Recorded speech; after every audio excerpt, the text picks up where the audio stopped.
My game of the day from round 9 of the Tata Steel tournament is Dmitry Andreikin against Pavel Eljanov. So far, Andreikin not really setting the tournament on fire. He's had all draws apart from one loss. And, well, Eljanov doing much better in second position. So even though he was playing with the black pieces, of course, he was looking to try to play for a win. And after 13 moves, this position, Eljanov is for choice. He's got a nice central pawn formation which rather blocks out white's minor pieces, so nice space. And if he could remove that knight from this position and advance the f-pawn, then he's got a very nice kingside pawn majority which could roll down the board. So really Andreikin needs to come up with a plan very quickly, otherwise he's in trouble. And he came up with b4, which looks structurally slightly odd to sort of leave that pawn on c3 a little bit weaker, but actually, well, he has a very specific tactical idea in mind. So knight h5 played, of course, Eljanov would very much like to take the two bishops. And now Andreikin has come up with this very odd idea. Bishop d6 attacking the rook. Rook comes to the side, bishop c5, and the queen came back to c7. Now, this bishop looks very strangely placed on c5. Already there's a threat for black to trap this bishop, but Andreikin has come up with this idea, and this really aims to explode the position. If white can remove this pawn, you'll notice, there's an open diagonal here, so okay, that's well motivated. And if Eljanov keeps things together with f5, then, well, that opens the f file. That feels a bit drafty. Also not ideal for black, particularly when the rook has removed itself from the f-file. But Eljanov played the principal move, e3, advancing this pawn further, attacking the knight and getting ready to play b6. So this looks very strange for white. What exactly has Andreikin got in mind? Well, he played b5. So this gives the bishop some room, and also means he can take on c6. So if pawn takes knight at this end of the board, then pawn takes knight at that end of the board. And yes, having got rid of that pawn, that e-pawn, then white's pieces start to look better and might even be able to exploit that weakness on the king side. So Eljanov played b6. And here Andreikin took his chance to really complicate the game with pawn takes knight.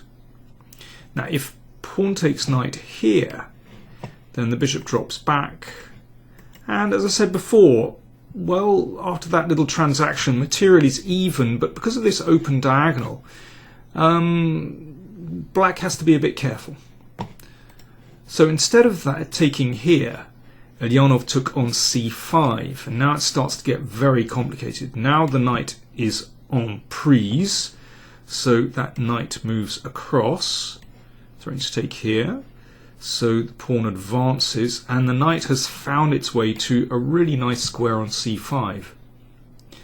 Now if black wants to sort of try to keep a lid on things, he could take that pawn off, but white in all likelihood would be able to recover that pawn after rook e8, well, not rook e8 because of bishop a4, but maybe something like knight f4 and rook e1. White is going to surround that pawn. So white looks okay there. I don't think he's better, but should be okay. But Eljanov plays more ambitiously with black. Knight f4, so clearly the queen can't move to the side. Rook e1, protecting the knight. Maybe the queen can move now. But now bishop f8, looking at the knight here. So things are really getting very hot. So black just wants to take this off, take the pawn on c6, and he'll surely be better there. So bishop a4, protecting that advanced pawn on c6. So both sides have advanced past pawns. So it is already, you can see there's a real tension in the position. Eljanov exchanged off that powerful knight on c5. And now he played the knight into d3. So that is a fantastic square for the knight. Knight d4. So Andreikin doesn't bother moving the rook. And well, here Eljanov accepted the sacrifice. I mean, I have to say, I would perhaps be tempted to come back and just take that pawn here. Or, sorry, excuse me, maybe play rook e8 first, protect that pawn, and then come back and take this. I mean, this is very unclear. Anyway, Eljanov took the rook, also looks good, and then protected the pawn with the rook. Now this is a very, very strange position. Bishop on a4 looks a bit odd. The knight looks fantastic. Black's king side looks slightly exposed, and because of that, Andreikin advanced this pawn to try and create a further weakness. But it kind of rebounds on him. Having said that, I'm not quite sure what white should do. The move I would like to play is queen g3 to remove the blockader. Now, if the trade takes place, then I think white could be happy. But this move is very annoying, hitting the bishop and also hitting this pawn here. And if the rook comes up to block, then e2 is very powerful. What other moves? Well, I thought perhaps rook b2 to swing the rook here, but f5 is very strong, simply clamping the pawn on f4 and securing the pawn on e3. So this is a really difficult position for both sides, but I think particularly for white, actually, it's really hard to find a clear plan. Whereas I think black has good options here. You know, one is to advance that pawn. One is perhaps to move this rook and then play rook b8. Can't play rook b8 immediately because that gets exchanged, and then c7 with a discovered attack here. I hope that makes sense. Anyway, h4. Yeah, so let me show you that. So this rook b8 wouldn't be good because of trading, and then c7 opening up this diagonal. So that's why Eljanov played rook e7. Now he's threatening to bring his rook into the game. Andreikin exchanged on g5, so he's hoping later on to be able to use the queen on the king side to get a hit here, but at the moment, of course, the queen covers g3. And this is difficult. If white waits around, for example, plays g3, hoping perhaps to do this and queen across, well, g3 is just too slow. Rook b8 trades rooks. I mean, if the rook avoids the trade, then this will come down here. That's very nasty. After the trade, then the queen is ready to come in, and this bishop does a good job of blocking the c-pawn. Black is taking over the initiative. That's too dangerous. So Andreikin played this extraordinary move, rook b7, and objectively not a good move, but in practical terms, by far the best decision. This keeps the game alive, keeps the game complicated. So this gets exchanged off. So it's now two rooks against bishop and knight. Incredible position. Now if that's taken, then bishop c6 is rather complicated. Probably white does best not to take the rook, but bishop d5, still very messy position. So Eljanov played rook b8, and after c6, well, this is a bit weird. These pawns, of course, are very nice, but now that pawn on c6 blocks the bishop. So the rook came across, adding more weight behind the e-pawn, and now that really is a threat to play e2, and with the queen trapped behind the pawn, or in front of the pawn, whichever way you look at it, that would be nasty. So that pawn has to be blockaded by the knight.